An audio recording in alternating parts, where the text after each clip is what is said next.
Hello everyone, welcome to my channel Shraddha's Gita Challenge Day 56, અધ્યાય 2, શ્લોક number 9.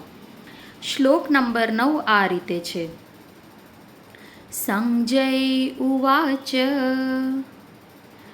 એવ મુક્ત્વા ઋષિકેશમ ગુડાકેશ પરંતપઃ ન યોત્સ્ય ઇતિ ગોવિંદમ ઉક્ત્વા તુષ્ણીમ બભૂવઃ. આ શ્લોકનો અર્થ આ રીતે થાય છે. સંજય ઉવાચ, સંજય બોલ્યા છે. એવ મુક્ત્વા, આ રીતે બોલ્યા પછી. આ રીતે કોણ બોલ્યા પછી? આગલા શ્લોકમાં અર્જુન જે બોલી રહ્યો હતો એનું વર્ણન સંજયની દિવ્ય દ્રષ્ટિથી કરી રહ્યા છે આ શ્લોકમાં, કે અર્જુન આ રીતે બોલ્યા પછી, એવ મુક્ત્વા, આ રીતે બોલ્યા પછી.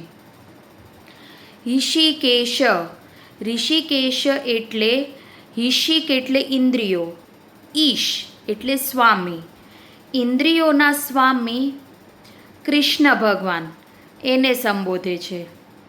ગુડાકેશેન, ગુડાક એટલે નિંદ્રા, ઈશ એટલે સ્વામી, નિંદ્રા ઉપર વિજય મેળવનાર, એ અર્જુન માટે સંબોધે છે. પરંતપ, પરંતપ એટલે શત્રુઓનું દમન કરનાર. આ શબ્દ પણ અર્જુન માટે જ સંજય બોલી રહ્યા છે. એવ મુક્ત્વા, આ રીતે બોલ્યા પછી, ઇન્દ્રિયોના સ્વામી, નિંદ્રાના સ્વામી અને શત્રુઓના દમન કરનાર. ન યોત્સ્ય, હું યુદ્ધ નહીં કરું. આ શબ્દ, હું યુદ્ધ નહીં કરું. ઇતિ, આમ બોલીને.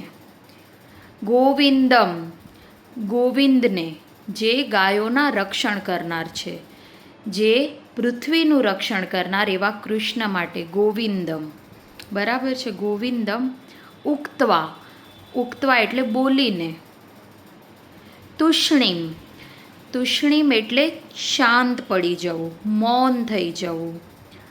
તુષ્ણીમ બભૂવ, થઈ જવું. ચોક્કસપણે. બરાબર છે. એટલે સંજય આ શ્લોકમાં શું કહે છે કે હું યુદ્ધ નહીં કરું એવું અર્જુન કૃષ્ણ ભગવાનને કહીને મૌન થઈ જાય છે. બરાબર છે. આ શ્લોકનો અર્થ આ રીતે થાય છે. હવે આ શ્લોકમાં સંજય છે ને આ વાતી કોને કહી રહ્યા છે? ધૃતરાષ્ટ્રને. કેમ કે એને દિવ્ય દ્રષ્ટિ હતી. આપણને ખ્યાલ છે ધૃતરાષ્ટ્ર અંધ હતા, એ કંઈ જ જોઈ શકતા ન હતા. એટલે એમને સંજયને દિવ્ય ચક્ષુથી મહેલમાં બેઠા બેઠા યુદ્ધમાં શું ચાલી રહ્યું છે એ બધું વર્ણની ધૃતરાષ્ટ્રને કરી રહ્યા છે. તો જ્યારે સંજય ધૃતરાષ્ટ્ર સામે પરિસ્થિતિનું વર્ણન કરતા ને, ત્યારે એ બહુ હોશિયારીપૂર્વક, બહુ જ ચતુરાઈપૂર્વક, સમજદાર માણસ હોય ને એ રીતે એ પ્રોપર શબ્દ પ્રોપર જગ્યાએ વાપરતા હતા. અત્યારે એમને અર્જુન માટે ગુડાકેશ અને પરંતપ શબ્દ વાપર્યો, અને કૃષ્ણ ભગવાન માટે ઋષિકેશ અને ગોવિંદમ શબ્દ વાપર્યો છે. બરાબર છે. એ શું કહે છે કે અર્જુન હું યુદ્ધ નહીં કરું એમ બોલીને શાંત થઈ ગયા છે. બરાબર છે. હવે આમાં અર્જુન ન યોત્સ્યમ કહ્યું અને પછી આ બોલીને શાંત પડી જાય છે. બરાબર છે. એટલે અત્યારે અર્જુન જીદથી કે અહંકારથી યુદ્ધ નહીં કરું એ શબ્દ એ રીઝનથી નથી વાપરી રહ્યા, નથી કાયરતાથી બોલી રહ્યા, પરંતુ હારી ગયા છે. એ નહીં યુદ્ધ કરવું ને પછી જ ચૂપ થઈ ગયા છે. એનો મિનિંગ શું છે? કે હવે એના પાસે બોલવા માટે કોઈ શબ્દ રહ્યા નથી. આપણે આગળના શ્લોકોમાં જોયું, એને કૃષ્ણ ભગવાનના શિષ્યત્વ અને શરણાગતિ સ્વીકારી, હવે એના પછી હવે એના પાસે કંઈ જ બોલવા માટે નથી, એટલે મારાથી યુદ્ધ નહીં થાય, એટલે હું યુદ્ધ નહીં કરું. અને પછી શાંત થયા.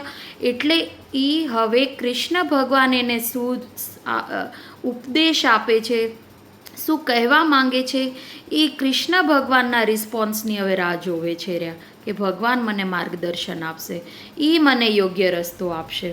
અને આ શાંત થવાની સ્થિતિ એ જ દર્શાવી રહી છે કે હવે એને બોલવા માટે કંઈ નથી, હવે એને સાંભળવું છે. બરાબર છે. એટલા માટે એ શાંત થઈ ગયા છે. અને આ રીઝનથી એ યુદ્ધ નહીં કરું એ શબ્દ વાપરી રહ્યા છે. બરાબર છે. આગળના અધ્યાયમાં અર્જુનની પરિસ્થિતિ શું હતી, એ પોતાનું જ્ઞાન બતાવી રહ્યા હતા, કે આમ કહ્યું છે, ઉપનિષદોમાં આવું કહ્યું છે, આ ધર્મ યોગ્ય નથી, આ રીતે એ દલીલો કરી રહ્યા હતા. બરાબર છે. જ્યારે અત્યારે એનો 100% કોઈ જ એને જ્ઞાન નહીં, 100%ની શરણાગતિની રીતે કહી રહ્યા છે કે હું યુદ્ધ નહીં કરું, તમે મને જ્ઞાન આપો. બરાબર છે. આ રીતે એ કહી રહ્યા છે. બરાબર છે. એટલે કૃષ્ણ ભગવાનના ઉપદેશની રાહ જોતા અર્જુન કહી રહ્યા છે આમાં. એટલે આપણે કહીએ ને કે હવે કૃષ્ણ ભગવાન ગીતા જ્ઞાનનો ઉપદેશ આપશે, કારણ કે 100% અર્જુને એની શરણાગતિ ભગવાનને આપી દીધી છે. અને એ જ કહી રહ્યા છે કે મને તમે સાચો માર્ગ બતાવો. હવે અર્જુન માટે ઋષિકેશ ગુડાકેશ અને પરંતપ શબ્દ વાપરવા પાછળ સંજયનો શું હેતુ હતો, કે અર્જુન એને નિંદ્રા ઉપર વિજય મેળવ્યો છે. હવે આપણને ખબર છે કે ગમે એવો માણસ હોય ને, એ થોડા સમય માટે પણ નિંદ્રાને વશીભૂત થઈ જ જાય છે ના ખબર પડતા. પરંતુ અર્જુને એટલી એને નિંદ્રા ઉપર વિજય મેળવી હતી કે જ્યાં સુધી ના ઈચ્છે ત્યાં સુધી નિંદ્રાને પોતા ઉપર હાવી થવા દેતા ન હતા. બરાબર છે. આ રીતનું એ એક પુરુષાર્થી માણસ હતા. આ રીતે એમની કેળવેલી હતી ઇન્દ્રિયો ઉપર, કે નિંદ્રા ઉપર વિજય મેળવેલો હતો. બરાબર છે. તો જે રીતે એ નિંદ્રાના સ્વામી હતા, એ જ રીતે, અને બીજો શું શબ્દ વાપર્યો છે, પરંતપ, શત્રુઓ, કે એમને કેટલા મોટા મોટા શત્રુઓને માત આપેલી છે. બરાબર છે. એમનું દમન કરેલું છે, એને બાહ્ય શત્રુઓ ઉપર દમન કરેલું છે. તો સંજય શું કટાક્ષથી ધૃતરાષ્ટ્રને કહેવા માંગે છે કે જેમ એને નિંદ્રા ઉપર વિજય મેળવ્યો છે, શત્રુ ઉપર વિજય મેળવ્યો છે ને, એવી જ રીતે એ પોતાના અંદરના વિષાદ, અંદર રહેલા શત્રુ, મોહ, આસક્તિ ઉપર પણ ચોક્કસ વિજય મેળવી જ લેશે. બરાબર છે. બીજો, એમને કૃષ્ણ ભગવાનને ઇન્દ્રિયોના સ્વામી કહ્યા છે. બરાબર છે. આ ઇન્દ્રિયો એટલે કે અર્જુનને જે મોહ લાગ્યો છે, આપણી 5 જ્ઞાનેન્દ્રિય અને કર્મેન્દ્રિય છે, આપણને ખ્યાલ જ છે. આ ઇન્દ્રિયો ઉપર જે ઇન્દ્રિયોનો મોહ, આપણો મોહ જે જાગ્યો છે અર્જુનને, એના કે ફાઇનલ સ્વામી તો કૃષ્ણ ભગવાન જ છે. ઇન્દ્રિયોની દોર તો કૃષ્ણના હાથમાં જ છે. એટલે કૃષ્ણ ભગવાન ચોક્કસ અર્જુનને આ મોહમાંથી બહાર કાઢશે અને એમનો વિજય ચોક્કસ નિશ્ચિત જ થશે. આ કટાક્ષથી એમને શું કહેવાય, ધૃતરાષ્ટ્રને કહેવા માટે આ શબ્દનો ઉપયોગ કર્યો હતો. તો તમને આજનો વિડીયો કેવો લાગ્યો? જો ગમ્યો હોય તો ચોક્કસ લાઈક, શેર અને સબસ્ક્રાઈબ કરો. Thank you.